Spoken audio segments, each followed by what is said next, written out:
folks, it's first day on Kansas hunting for us turkey season, so Christmas morning again. Let's see what we can do here. We're gonna hunt the long field. There's a couple of ridges they roost on over here, so you have to get in there early. Everything is really wide open right now, so we're gonna have to kind of do the old set and wait them out a little bit. We can't run and gun too much because it's too wide open. They can see us, but hey man, we are excited, and me and Claymore are gonna get after it over here and see if we can make something gobble, and then maybe get some good footage. So you guys stay tuned. Thank you.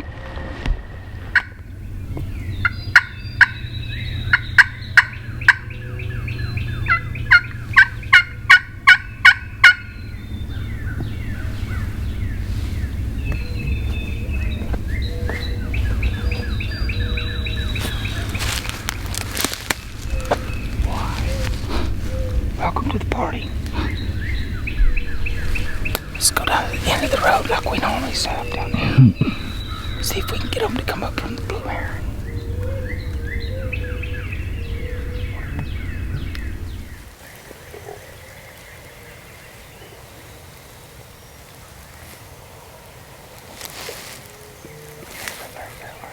What's that? Did you ever gobble back that way? Is it back that way?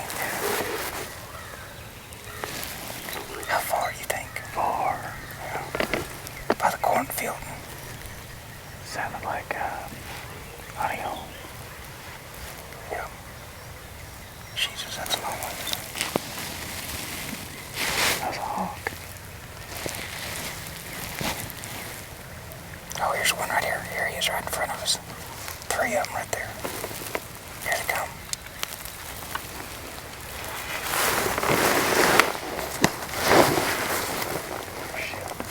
You see them? Yeah, I got them.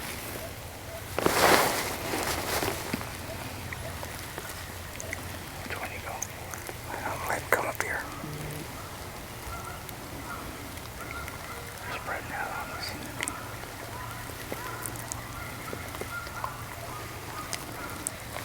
Ready, come up here and see if he gets close to them.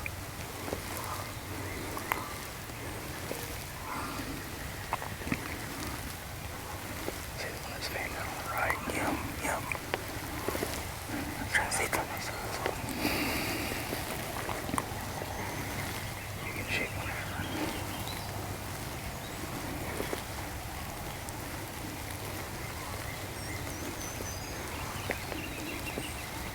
Well, that's closest to us as well. Yeah.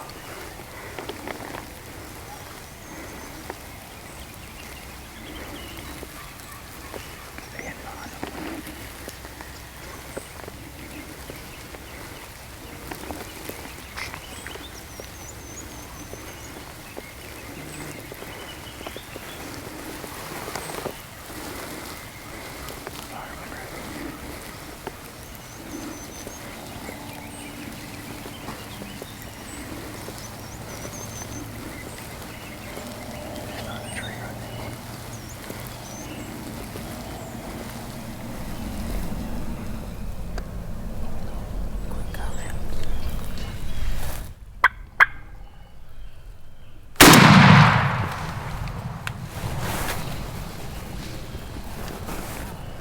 Cheers. Cheers. Man, that was another exciting hunt. Very short. We sat down and they came strutting in like how much longer? Yeah, I mean we were first set up at we're at the Kansas farm. Went to the long field, one of the places we go to. Had a couple turkeys gobble, and nothing really responded. But we had some more back over in another place that we call around the Cedars, blue heron, and sure enough, they were gobbling, carrying on, and they kind of got quiet. So Clay and I decided, hey, listen, we know some areas they come up to, so we were going to go set up and just kind of wait it out till we hear one gobble. And we had the perfect setup. The woods are really open, so you can't move a lot. So our idea was just set up, be patient, and make a few calls. We know they're going to feed up this way, and that's exactly what happened. We were sitting there. I mean, my turkey was, it didn't happen. The time we were set up and we saw him was 10 minutes at the most. Or less. Less. and literally came in quiet. But there was 2 of them strutting. I mean, they came straight up and strutted all the way in. So anyway, we let him come up, had some good video of that. I mean, it was great video of that. And shoot, mine was done within 5 or 10 minutes, whatever. It happened quick. And then the second turkey that was strutting with mine never really ran off. It kind of hung around. So we were trying to get Clay's. So we were like, okay, he still wasn't spooked bad after we had shot the first one. So we just kind of hung in there with the calling. He kind of stood around, started strutting again. And shoot, man, the next part, it was forever. We didn't think it was ever going to happen. I mean, this turkey, we stayed with him, and then Clay's, the other turkeys come in, and so yours. So, anyways, to spare you guys almost 5 hours of turkey strutting in front of us, I'll show you just kind of the end of the video where the turkeys actually allowed me to get a shot. So let's watch right now. Far away.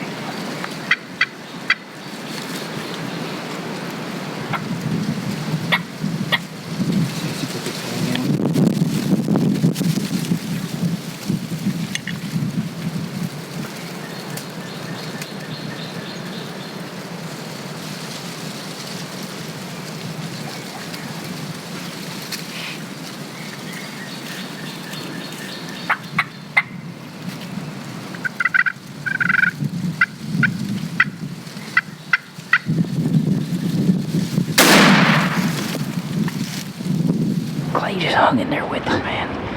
He moved that camera 15 times, one side to the other, thinking we're gonna get a shot, and it never happened. So, and now look at it, man. He killed it. I was at 51 yards at least, or more. I mean, I was at 49 when I picked it, but he was moving out, so probably 51 yards. But he hammered him, man. So that's a good shot, dude. We got it done. We would be a little bit more excited right now. We're trying to let the turkeys go away. We don't want to spook them. We still got some other hunters. Oh, man. Good job, Chief. You did good. Buddy, you too, buddy. You too, man. That's what it's all about. I know. Tag team. Y'all want to see our home for the past 5 hours? That was our home.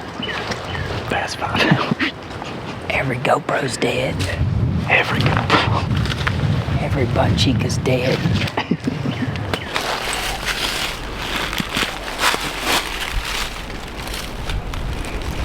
Good spurs. That's a big turkey. Heck yeah. That's awesome, man. He has good beard, but he's got a little rod on him. Yeah, he does. That's an old bird. Smoked him. Yeah. Smoked him.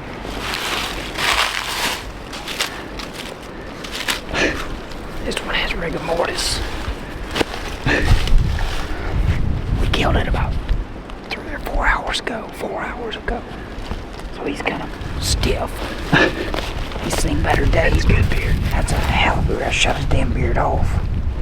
Oh, that's what I did. Look at it. Yeah, so that took almost 5 hours for that to happen. I was out of GoPro batteries. I was on like the last 12 minutes of my memory card on my camera. I mean, we were pushing the button, and that's why you only saw one angle inside that video, because we were sitting there for 5 hours. And that's what makes turkey hunting so much fun. It's a challenge, Yeah. and that was part of the whole deal today. We just stayed with it, and it took a long time, but it was fun. We got to see those turkeys never came out of strut. They never came out of strut. Seriously, the whole time. So where we're set up, from my 10 o'clock to my 1 o'clock, there were so many trees that never gave me an open window to take a shot at these turkeys. Even though they were within range, I could never get a shot. And I mean, the whole time, they were just on full strut. Like Buck calls it, turkey time. They ain't got nowhere to go, nothing to do but strut. And that is exactly They hung around they had some hens with them, and they literally stayed around in some cedars in the shades. The hens fed around they were for 4 hours, 4 to 5 hours, and they just kind of hung around there. Yeah. Those gobblers, we started out with 1, we picked up 3 more, so there was 4 gobblers in strut for, 4 or 5 hours, and the hens would squawk at us a little bit, and really nothing changed until the hens, We finally called them in. they started kind of moving around and coming to us or getting antsy, and so they started coming our way, and that's how it all went down. I mean, the gobblers weren't coming; they would gobble at us, but Thank they you, didn't care. hens. Yeah, Thank you, hens. That's the only reason why that went down is when we called them in. They started moving left. They got them into that 9 o'clock window forming, and it was like what, a 57-yard. Yeah, it was a long shot, but it was a long shot. But we made it happen. We used TSS shells with a good turkey choke, and it makes the distance, and just as you saw, just drops them like it was at 30 yards. So yeah, Scott. So we just a little thanks to a few people here. So we use Hooks custom calls, and love them. I love my glass call. Hooks. Actually the glass call from Hooks is what made these turkeys respond. The hens responded back and got them raspy. moving. You know, so Clay uses a glass call. I like aluminum call, and then we kind of mix it in. We have every kind of call. I have every kind of call you can imagine because you never know. Yeah, we used the Hooks mouth calls, and also, you know, a new guy this year for me is Kevin Vaughn's Spring King calls. He's out of Florida, and so just you know, thanks to him too, because we were using his calls, and you know, they turn out really good, and we had them respond to just about everything, but really nothing changed anything except those hens wanting to come around and kind of see what was going on, and so they responded to the glass call the best from Hooks. But yeah, it was a great day. Couldn't get any better. It was a good hunt. So hey, cheers to that. Cheers to that. Tell us a little bit about what we're And here the bourbon of the night is Uncle Nearest. So I did a little study on that, and it's pretty interesting. It says Uncle Nearest is a premium whiskey honors the world's first known African-American master distiller, Nearest Green. The brand is the fastest growing American whiskey in U.S. history, and the portfolio is the most awarded American whiskey or bourbon of 2019, 20, and 21. So if you guys have never had any of that, it's a good whiskey to try. And it's fantastic. We have just about nearly finished the bottle. Right. It is. Hence is the name Bourbon After Bucks or Bourbon After Beards. So, hey, I think we should just go ahead and show them the third hunt we had this afternoon, and just kind of show them what happened there. That's exactly right. We do need to pitch in that. Yeah. Let's watch right here.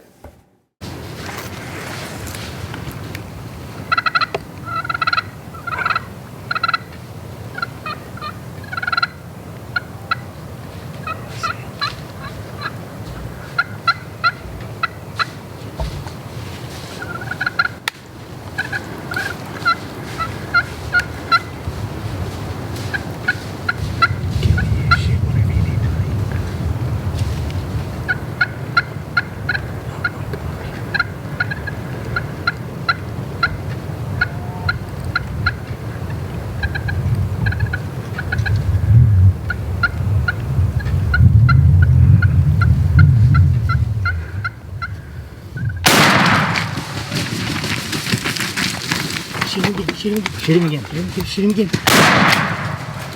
You got him. He's dead. Just take. Get him up and shoot him again. He's over. He's to the left. He's behind the tree. He's behind the tree.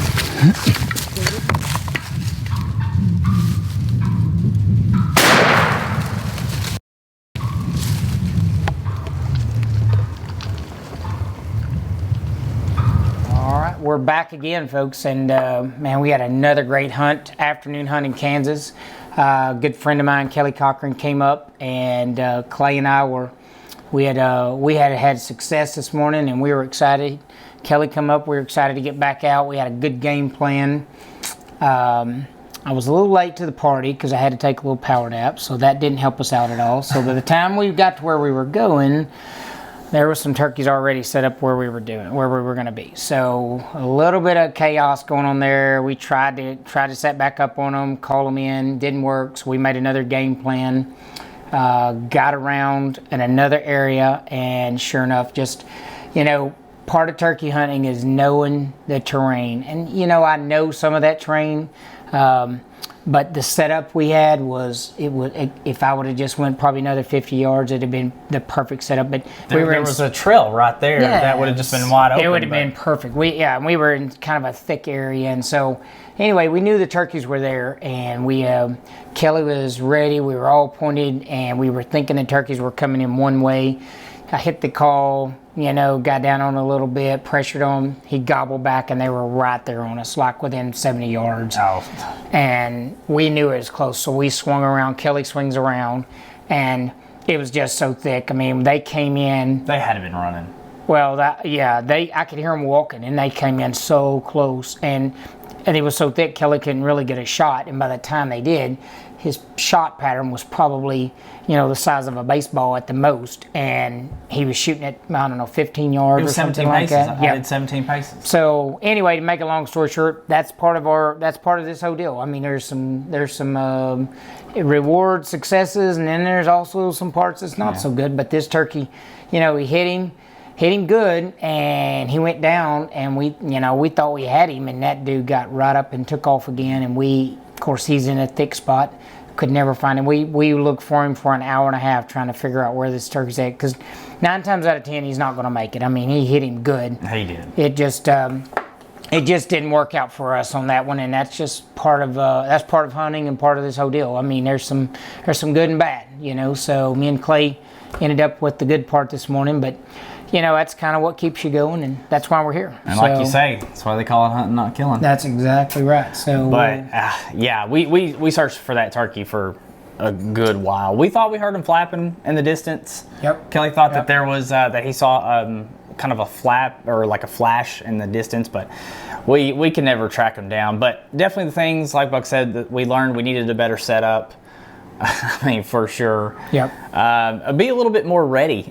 We did not expect that. As soon as we hit the call, we should have been ready. Yeah. And then the third thing was to just kind of be possibly just a little bit more patient and see what they're doing. But I understand they were coming in so close. I mean, I couldn't even get my main camera on them because they were 17 paces. I didn't want to mess up his shot, and I didn't want to move the camera. I peeked around the tree to see where he was at, and I just saw a red head. Now, I mean, I kind of flipped out on it, and I just didn't want to mess anything up. Yeah. Well, but hey, listen, that's part of hunting, and we're going to get after them again tomorrow. Yeah. So that's just the way it goes. It's